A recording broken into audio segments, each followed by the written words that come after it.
اور اسرائیل نے اب اپنے دیکھیں دفاعی نظام کی اور ساری نقصانات کی تفصیلات شائع کی کہ 11 دنوں میں 400 سے زیادہ بیلسٹک میزائل مارے گئے، 1000 ڈرون اسرائیل پر مارے گئے، اور اسرائیل نے تسلیم کیا کہ 60 میزائل جو تقریباً جو 15% بنتے ہیں یہ تباہی پھیلانے میں کامیاب ہوئے۔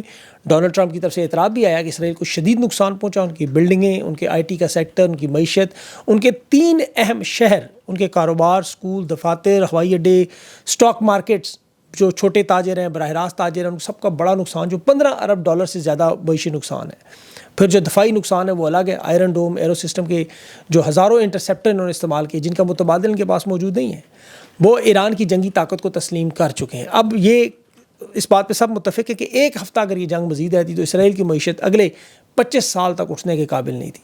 اب یہ جنگ امریکہ کے لیے بھی بڑی مہنگی ہوئی ہے۔ آپ نے جو B-52 بمبار طیارے دیکھے ان کے، امریکہ نے اپنے ballistic missile air defence shield کا 20% اس جنگ میں خرچ کیا ہے، تقریباً $12 ارب ان کا بھی کہا جا رہا ہے خرچہ ہوا ہے کہ یہ جو بم اور ٹاماہاک میزائل مارے گئے یہ $12 ارب کا خرچہ ہے، اور اس کے باوجود اسرائیل کا دفاع نہیں کر سکے کیونکہ ظاہر ایک چھوٹا ملک تھا، وہ ان کے لیے زیادہ عرصے کے لیے حملوں کو روکنا ناممکن تھا۔ اب ایران نے اپنے بیلسٹک میزائل میں 2028 تک 4 گنا مزید صلاحیتیں جو اضافہ کرنے کا اعلان کیا، اس سے ابھی یہ خوف ان کو ہے، اسی وجہ سے ایران کو یہ پیسے دینے پر تیار ہو رہے ہیں۔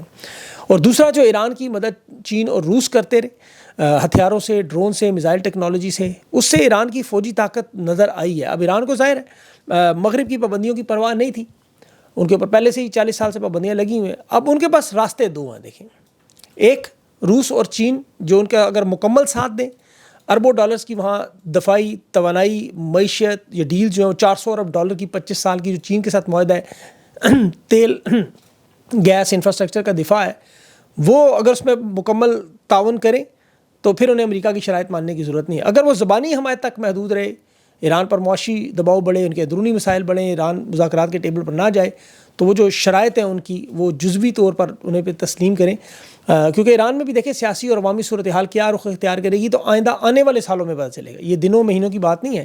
ابھی تو ایران کی قوم جو جشن منا رہی ہے تہران میں اسرائیل سے جیت پر، آزادی چوک میں باقاعدہ طور پر نغمے ترانے اسپیشل طور پر وہ بنائے جا رہے ہیں، قوم اس وقت کہہ رہی ہے کہ ہم جیتے ہیں جنگ، نقصان ان کا ہونے کے باوجود۔ اور دوسرا ایران جو ان تمام ممالک جنہوں نے اسرائیل جنگ میں اس کے ساتھ تعاون کیا یا مخالفت کی، اب ان کے ساتھ وہ آہستہ آہستہ سیدھا ہو رہا ہے۔ آذربائیجان آپ کو پتہ ہے وہ جو ان کی سرزمین سے اسرائیل کے ڈرون آئے تھے، اور جہاں جہاں ہوئے معاملات وہاں ایران اب تحقیقات بھی کر رہا ہے اور ان کے ساتھ بھی معاملات شروع کرنے جا رہا ہے۔ پاکستان کا بھی شکریہ ادا کر رہا ہے، ہندوستان کا بھی شکریہ ادا کر رہا ہے، اور جس طرح ابھی امریکہ نے پاکستان کا شکریہ ادا کیا۔ مارکو روبیو کی جو فون کال تھی شہباز شریف کو، یہ بڑی امپورٹنٹ تھی۔ ایک تو ایران کے ہتھیاروں کے متعلق تھی، پھر دوسرا یہ جو میں نے آپ کو ابراہم الائنس کا معاملہ بتایا ہے، یہ شروعات ہے اس کی۔ ابھی ایران اور مڈل ایسٹ کے تنازع میں پاکستان کا جو کردار ہوگا وہ بڑا اہم ہے۔ اس معاہدے میں ظاہر ان کو شامل کرنا ہے، اسرائیل کو تسلیم کرنے کے بدلے میں کیا ملے گا۔ دیکھیں ہمارے لیے پاکستان کی سیاست اہم ہے، اسی لیے یہ دیکھنا ہے کہ اس معاہدے کے بدلے میں انہیں کیا ملے گا۔ جو طاقتور سہولت کار اسٹیبلشمنٹ کے لوگ ہیں، یہ تو اس وقت طاقت کے نشے میں یہ سمجھنے سے قاصر ہیں، ان کی نظر صرف وقتی اقتدار پر، وقتی مفاد پر ہے کہ کسی طرح اس اقتدار کو ہم کھینچ کر لمبا کریں، جیسے یحییٰ خان، ایوب خان، مشرف، ضیاء الحق، باجوہ سب کرتے رہے۔ لیکن یہ پاکستان کے سب سے خطرناک اہم ترین مسئلے پر جو سلامتی کا مسئلہ ہے اسے نہیں دیکھ رہے۔ یہ بھارت کا جو حملہ، آپ کو پتہ ہے بھارت ان حالیہ دنوں میں صرف یہ ایران اسرائیل کی جنگ پر جو بیان آیا تھا، آپ اس کو صرف اٹھا کر پڑھیں، اسرائیل کی جارحیت کی انہوں نے مذمت نہیں کی، سلجھانے کی کوشش کی، صرف کہا کہ یہ معاملہ سلجھائیں، کیونکہ ایسا ہی حملہ وہ پاکستان پہ کریں گے۔ بھارت کی جو جنگی تیاریاں اس وقت، وہ اگر آپ ان کی تفصیلات پڑھیں، اور عمران خان کی پیشن گوئی بھی، اور خان کی پیشن گوئیاں درست ثابت ہے کہ مودی حملہ ضرور کرے گا۔ اگر موجودہ جو طاقتور لوگ ہیں فیلڈ مارشل سمیت، یہ چھوٹی موٹی جھڑپیں تو برداشت ہو سکتی ہیں، لیکن اگر یہ بڑے پیمانے پر بھارت کی طرف سے اگر حملہ ہوا، جس طرح ان کے اسلحے کی ابھی خریداری ہو رہی ہے، وہ بڑی خطرناک ہے۔ ابھی انہوں نے اپنے دفاعی نظام میں ناقابل تسخیر کرنے کے لیے جو S-400 کے معاہدے کی تجدید کی، 2 مزید اسکواڈن خریدنے کی کوشش کر رہے ہیں، بلکہ انہیں مل بھی جائیں گے، کیونکہ روس پہلے تو یوکرین کی جنگ میں مصروف تھا، اب ظاہر ہے وہ اپنا مال بھی بیچ رہے ہیں، اسلحہ، تو ناقابل تسخیر دفاعی سسٹم جیسے اسرائیل کا، وہ اسکواڈن انہوں نے 2 چین اور پاکستان کی سرحد پہ لگائے ہوئے ہیں۔ پھر نئے لڑاکا طیاروں کی جو اپ گریڈیشن اتنی جلدی، ریڈار، الیکٹرانک وارفیئر، فضا سے فضا مارنے والے میزائل، یہ بھارت کی صاف جنگی تیاریاں نظر آ رہی ہیں۔ پاکستان کے تو بھی لانگ رینج ایٹمی میزائلوں پر جو الزام کل آپ نے دیکھا جو امریکہ نے کی طرف سے لگا یہ معاملہ، یہ اسی لیے دباؤ بڑھانے کا کہ پاکستان آ جائے اس معاہدے کی طرف۔ اسی لیے پاکستان کی سلامتی بڑی ضروری ہے، خان کی رہائی ضروری ہے، آزاد خارجہ پالیسی ضروری ہے سلامتی کے حوالے سے۔ ابھی جو فیلڈ مارشل صاحب کی ڈونلڈ ٹرمپ سے ملاقات ہوئی، ڈونلڈ ٹرمپ صاحب تو آپ کو پتہ ہے صبح کے وقت ان کا بیان ہوتا ہے ایران کو مٹا دیں گے، ختم کر دیں گے، اور اسرائیل کی حمایت کرتے ہیں۔ شام کو وہ ایران کی کو ایک عظیم ملک قرار دے کے اسے خدا کی اس کی سلامتی کی دعائیں کرتے ہیں۔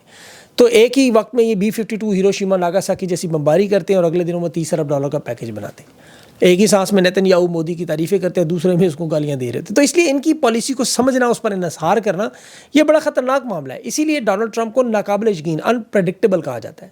ایلون مسک نے دیکھے اس کو الیکشن جتوایا، اس کا ساتھ دیا، سب کچھ کیا، 139 دن کے بعد تعلقات خراب، وہ اس کے بچوں کے اسکینڈل نکال کے لے آیا۔ تو اس لیے یہ معاملات پل بھر میں بدلتے ہیں۔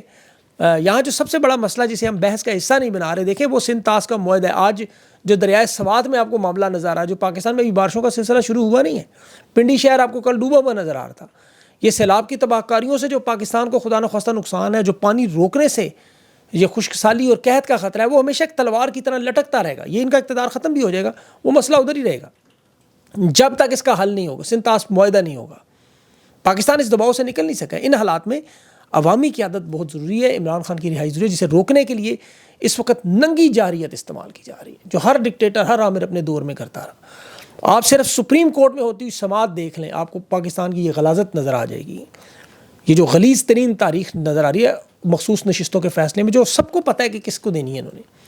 آج اس کیس میں سب سے بڑا اہم جج الگ ہوا، نظر ثانی کا آئینی بینچ ٹوٹ گیا۔ جسٹس صلاح الدین پنو نے کیس سننے سے معذرت کی، اور اس کی وجہ وہ بتا رہے تھے سینئر جج دوران سماعت جمال مندوخیل فون پر واٹس ایپ چیک کرتے ہدایات لے رہے۔ یہ فل کورٹ تھی۔ جسٹس پنور نے کہا کہ نظر ثانی فل کورٹ کرے۔ بدماشی کا عالم دیکھے، جمال مندوخیل کہتا ہے نہیں ہمارے پاس 11 جج ہیں، ہم اسی سے کیس سنیں گے۔ حامد خان نے کہا 13 ججز نے فیصلہ دیا، آپ 12-11 جج کیسے ریویو کر سکتے ہیں؟ لیکن طاقت کے نشے میں وہ کہتے ہیں ہم 11 ہوں، 10 ہوں، ہم 5 بھی ہوں تو کریں گے۔ اب جو 5 جج اس میں نئے شامل ہیں، انہیں بڑی کوشش تھی حامد خان کی یہ نکل جائیں اس کیس میں سے، انہوں نے کیس ہی نہیں سنا۔ اب 2 جج ایسے تھے جو اکثریتی فیصلے کو نافذ نہ کرنے کا حکم دے تھے، قاضی فیض کا ساتھ ہی دے رہا ہے وہ کاکڑ صاحب، اور ایک پیپلز پارٹی کے سینیٹر کا جس کے 5 مطلب وہ جو آپ کو پتہ ہی ہے سارا۔ اب سپریم کورٹ کے فیصلے کو 2 نے غلط بھی قرار دیا اور وہ بیٹھے ریویو بھی سن رہے ہیں۔ یہ قانون میں ایسی کوئی مثال ہی نہیں ہے، اور مخصوص نشستوں کا یہ کیس دوبارہ سننے کا نہیں ہے، بلکہ یہ نون لیگ اور پیپلز پارٹی میں بانٹنا کیسے ہے اس کا ہے۔ دیکھیں یحییٰ آفریدی کے فیصلے کی بعد جس طرح نااہلی یہ نشستیں نون لیگ اور اس کے پاس جائیں گی تاکہ بلاول بنے اپوزیشن لیڈر، 27ویں ترمیم لائیں، چیف کو الیکشن کمشنر نگران اپنا لگائیں، نگران وزیر لگائیں، اور صدارت کی طرف جا کے ہائبرڈ نظام کو مزید ایک پرماننٹ دے دیں چانس، اور خان کو جیل میں رکھے ایک لمبے عرصے کے لیے۔ یہ ان کا پلان ہے۔ اب اسے عوام ناکام کر سکتی ہے، ظاہر ہے۔ جسٹس صلاح الدین پنو جس طرح کھڑا ہوا، اس طرح پاکستان کی عوام کو بھی کھڑا ہونا ہوگا۔ اب حامد خان نے جو آج دیکھیں باقاعدہ طور پر ان کی جو عدلیہ کی پتلونیں اتار کے آئین کے ترازو میں ڈالی ہیں، جمال مندوخیل کے ساتھ کل سلمان اکرم راجہ نے اس کو باقاعدہ ان کو شعر سنایا اور ذلیل کیا حقیقی معنوں میں۔ اب شعر سنیں، وہ ضلالت کا شعر ہے، لیکن کوئی فرق نہیں پڑا۔ آج جو لائیو ٹرانسمیشن میں میوٹ کر رہے ہیں، آوازیں بند کر رہے ہیں، کس چیز کو چھپا رہے ہیں؟ سب کے سامنے ننگا کھیل ہو رہا ہے۔ جمال خان مندوخیل صاحب کی والدہ کا انتقال ہوا، وہ سپریم کورٹ کے بینچ میں آ گئے۔ اس سے پہلے جج بشیر خان کے کیس میں آپ کو پتہ ایسے ہی تھا، اور وہ موبائل فون پہ واٹس ایپ پہ کر رہا ہے سب کے سامنے لائیو میں، اور حامد خان کو ذلیل کرنے کی کوشش کر رہا تھا کہ جی حامد خان صاحب آپ کو ہم سنیں گے نہیں، آپ نے اگر ایسی باتیں کی۔ یہ مطلب آپ دیکھ رہے تھے سارا۔ قاضی فائز کا نام آیا تو وہ پھڑک کے لڑک کے، لیکن پتہ نہیں پوری قوم اس پہ دن رات ڈونٹ بھیجتی ہے۔ وہ جج ہاشم کاکڑ صاحب کرتے میں ایک لفظ نہیں سنوں، میرا مینٹور، بھائی تمہارا مینٹور ہوگا، پوری قوم تو اس پہ لانتے بھیجتی ہے دن رات۔ بہرحال ابھی سوات میں 15 خاندان کی وہ ویڈیو دیکھی، سیلاب کے پانی میں کھڑے ڈوب گئے بچے۔ پاکستانی قوم بم دھماکوں میں، سیلاب میں، زلزلوں میں جانوروں کی طرح مار رہی ہے، خون یقین کرے دل خون کے آنسو ہوتا ہے۔ یہ علی مین گنڈاپور کا ہیلی کاپٹر عوام کے لیے مختص تھا، کدھر ہے وہ؟ ڈیزاسٹر مینجمنٹ اربوں خربوں لگاتی ہے، کہاں تھے وہ؟ اور فوج پاکستان کے پاس یہ جنگ جہاز، یہ میزائل سب کچھ پڑا ہے، اٹھا کیوں نہیں لوگوں کو بچایا؟ اور پنجاب حکومت سے ہی لے لیتے، ان کے پاس تو 10 کھرب کا چوری کا مال یہ کھا گئے، وہاں سے ان لوگوں کو نہیں بچا سکے۔ خدا کی قسم دیکھ کے 2025 میں ان حالات میں اس طرح کی بے بسی بے کسی، کوئی بچانے کے لیے ان کے پاس نظام نہیں، کچھ بھی نہیں، اور بدماشی اور طاقت ان کی باتیں سنیں۔ پھر ان کے حالات کیا ہوتے ہیں؟ ابھی دیکھیں مریم نواز کی جو خبر، جنید صفدر کی 2 دن نکاح ہونا تھا، ٹوٹ گیا، معاملہ بیچ میں رک گیا، سوشل میڈیا پہ بھی خبریں چل رہی ہیں ساری۔ یہ خوشی کی بات نہیں ہے، ان کا گھر اجڑ رہا ہے، اللہ معاف کرے، کوئی ایسی خوشی نہیں ہے۔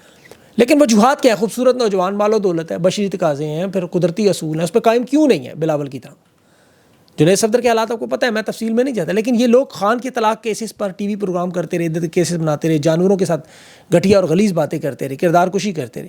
یہ اللہ سے ڈرتے نہیں ہیں. ایک طرف عوام اس طرح دن دہاڑے روز شہید ہو رہی ہے، انہیں مکافات عمل نظر نہیں آتا. پنجاب کی امی بنتی ہیں، پنجاب کی امی، وہ بھی گنڈا پور صاحب کے بھی ڈائلاگ سنتے رہے، ہاں 15 لوگ شہید ہو گئے وہاں. پھر ان کے گھروں میں پھر یہ چیزیں جو ہو رہی ہیں، عوام کے ساتھ جب ظلم اور زیادتی کریں، دیکھیں اللہ کی لاٹھی بے آواز ہے، وہ تو دیکھ رہا ہے. میں وہ اعظم نذیر تارڑ کی تقریر پارلیمنٹ میں سن رہا تھا، عمران خان کو بشرا بی بی کے ساتھ سلا نہیں سکتے، کہتے ہیں میرے بس میں نہیں ہے. میرے خیال میں ان کے تو اپنے بس میں نہیں، وہ گھر بھی پتہ نہیں جا سکتے ہیں کہ نہیں اپنے، وہاں پتہ نہیں کون. بہرحال اب یہ ان کے جو ارد گرد لوگ بیٹھے ہوئے تھے، ان کی اگر آپ نجی زندگی کے معاملات اگر اس طرح وی لاگ کریں نا، تو آپ کانوں کو ہاتھ لگائیں. ایسی ایسی خبریں ان کی. بس اتنا کہہ سکتا ہوں، جنگلوس ڈرامہ جس نے نہیں دیکھا اس میں دیکھ لے، وہ اس میں جو ہوا تھا. یہ مکافات عمل ہے. اللہ سے ہمیشہ ڈریں، رب العزت سے معافیاں مانگیں کہ ہم سے کوئی غلطیاں نہ ہوں. ہم لوگ تو ان کی یہ جو باتیں آپ کو ایک نشانہ عبرت کے طور پر بتاتے ہیں، کہ ان کا مذاق اڑانے کے لیے نہیں، انہیں شرم دلانے کے لیے کہ اپنے کردار کو بدلیں، پاکستان کی عوام پر رحم کریں، ظلم کرنا بند کریں ان کے اوپر. یہ جو لوگ آج شہید ہوئے، یقین کریں بہت دل دکھ ہوئی دیکھ کے، اس طرح 15 بچے بزرگ اس میں سوات میں، اور سوات میں 4 ڈرون حملے بھی ہو چکے ہیں خان کی حکومت جانے کے بعد، سوات میں کہہ رہا ہوں، خیبر پختونخوا میں. اب یہ سارا معاملہ کیوں ہو رہا ہے کہ یہ لوگ جو کل آپ دیکھ رہے ہیں سارا، اس پہ میں تفصیل سے، اب ویڈیو بہت لمبی ہو جائے گی. تحریک انصاف کے جو معاملات ہیں اس پہ انشاءاللہ دوبارہ اگلے ویلاگ میں بات کروں گا. اپنا خیال رکھیں، مجھے اجازت دیں. اللہ حافظ.